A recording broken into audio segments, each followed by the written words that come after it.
To सरल study. मैं नेहा शर्मा आज आपको class 11 chapter 2 the biological classification का एक इम्पॉर्टेंट क्वेश्चन डिस्कस करें। Let's start.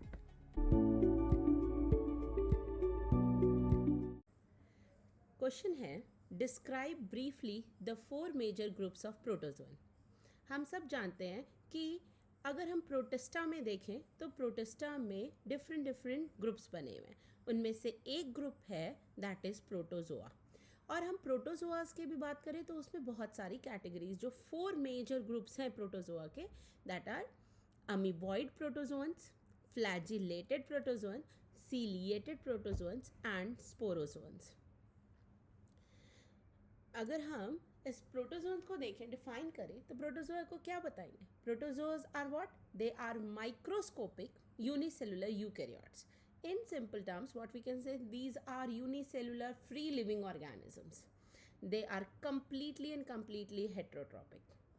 और हेट्रोट्रॉप्स होते हुए भी इन्होंने अलग अलग mode of heterotrophic mode of nutrition को सेलेक्ट किया ताकि हर एक कंडीशन में ये अपने आप को अडेप्ट कर सके।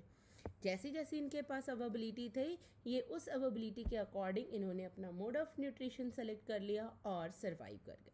और मोस्ट कॉमनली ये हर स्टैगनेंट वाटर पर, सॉइल्स पर पाए जाते हैं। जो मेन है, सबसे पहले स्टार्ट करते हैं अमीबॉइड प्रोटोजोआ। अमीबा हम बचपन से पढ़ते आ रहे हैं कि अमीबा एक ऐसा यूनिसेलुलर लिविंग ऑर्गेनिज्म जिसकी कोई एक पर्टिकुलर शेप नहीं होती, वो अपने सूडोपोडियास के थ्रू मूव कर सकता है। तो वही हम यहाँ पर डिस्कस करेंगे अमीबॉइड प्रोटोजोन्स को, जो कॉमनली सार्कोडियन कहते हैं और उसे सूडोपोडिया सब क्लास में पढ़ते हैं। दूसरा है फ्लैजिलेटेड।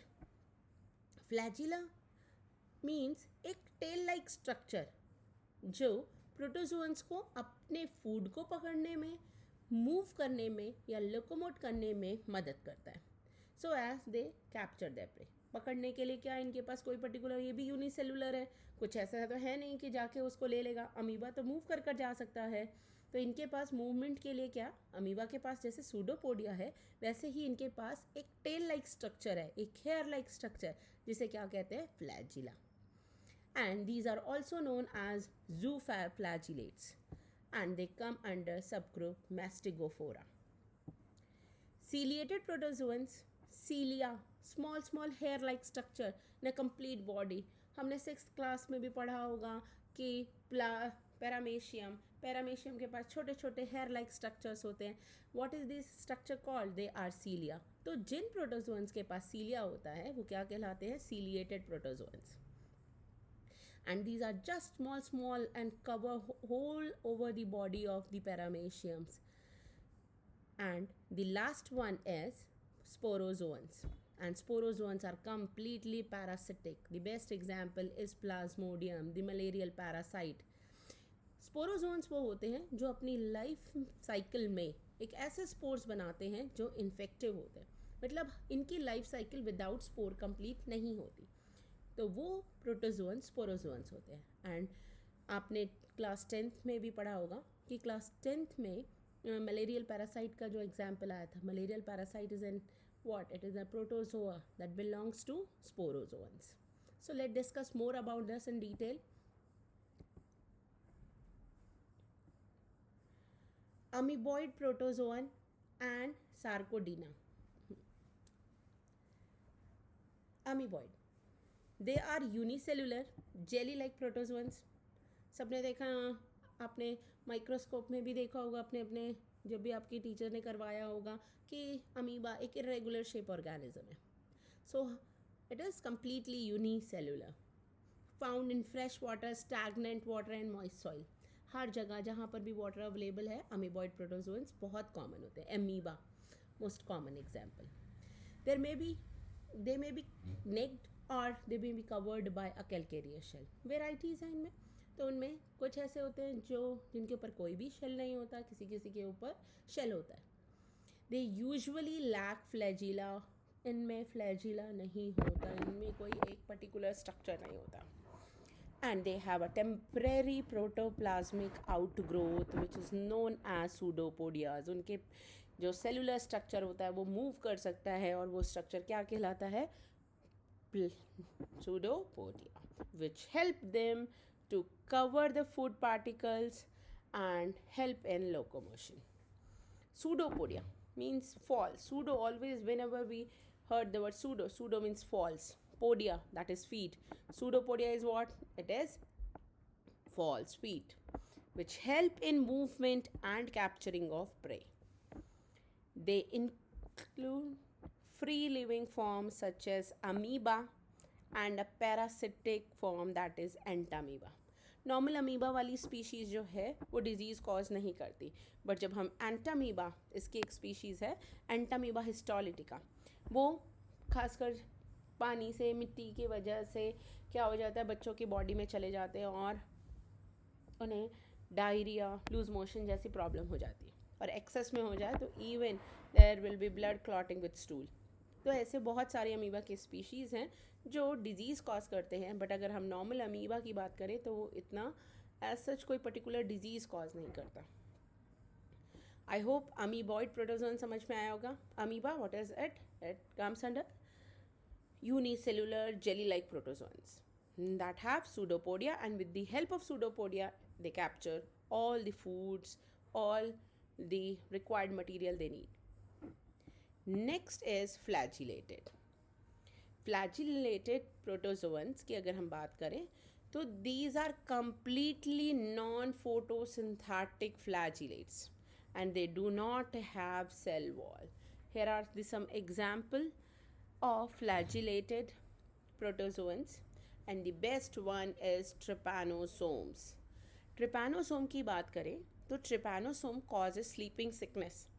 बस हम इंडियंस के लिए ये बहुत अच्छा है क्योंकि ये जो स्लीपिंग सिकनेस है, जो ट्रिपानोसोम एक फ्लैजिलेटेड प्रोटोजोन है, स्लीपिंग सिकनेस को कॉज करने वाला वेक्टर जो है वो है सीसी फ्लाई, और वो इंडिया में नहीं पाया जाता.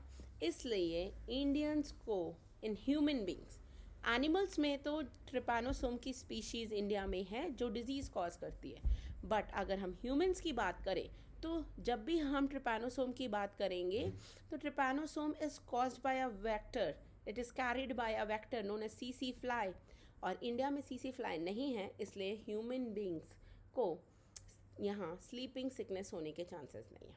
It is more common in American countries and African countries. Clear? जिस भी प्रोटोजोन के पास फ्लैजिला है वो क्या होते हैं? फ्लैजिलेटेड प्रोटोजोन कहलाते हैं. Example what is mention in NCERT, that is trypanosome. So trypanosome is what? इसके पास फ्लैजिला, जिसकी मदद से वो क्या करेगा?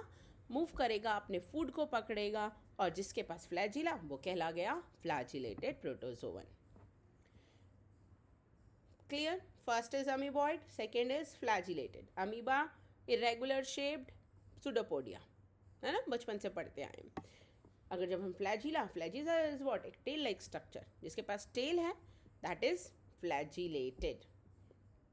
And the third type is ciliated protozoans, commonly known as ciliates.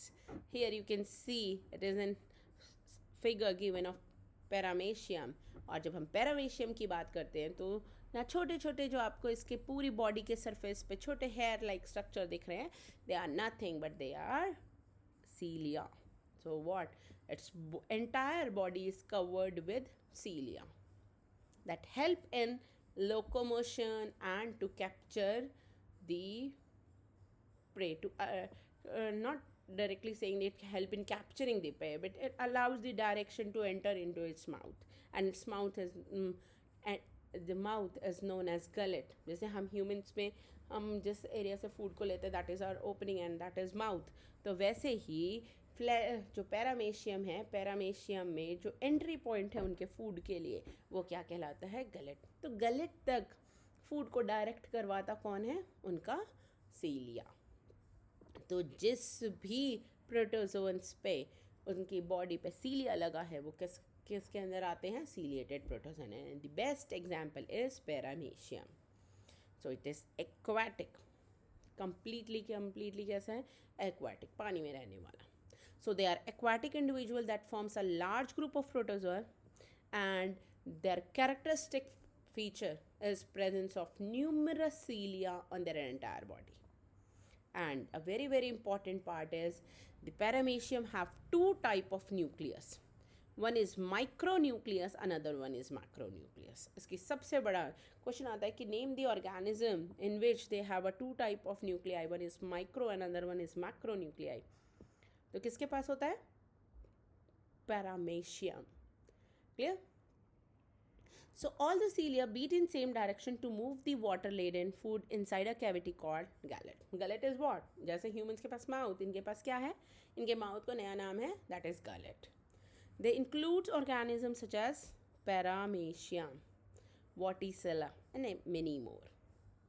जिसके पास cilia ciliated, जिसके पास flagella flagellated, जिसके पास भाई move कर सकती है, उसकी body का कोई particular shape नहीं है, वो बन जाते हैं amoeboid. And the last and a very very parasitic form of protozoan is sporozoan.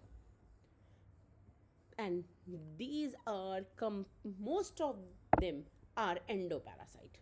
So what are sporozoans? They include a disease causing endoparasite and other pathogens. They are uninucleate and their body is covered by pellicle. Pellicle is what? A flexible covering.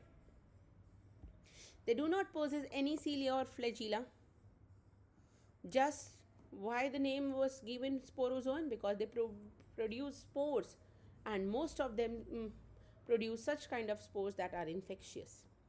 As example, in malaria, the Plasmodium are species that cause, many of the Plasmodium species cause malaria.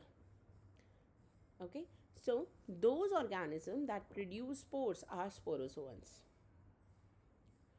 I hope आपको ये question में कोई भी doubt नहीं होगा. Let's revise once. There are four basic type of protozoans, four groups of protozoan: amoeboid, flagellated, cilia and sporozoan. Amoeboid protozoans, amoeba, नाम से ही पता चल रहा है ना, अमीबा.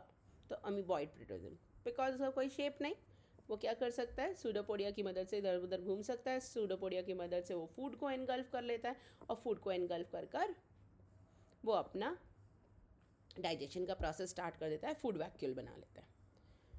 फ्लैजिला, जिसके पास फ्लैजिला है वो हो गया फ्लैजिलेटेड. एग्जाम्पल क्या है फ्लैजिलेटेड का example? Trypanosome that causes sleeping sickness in humans.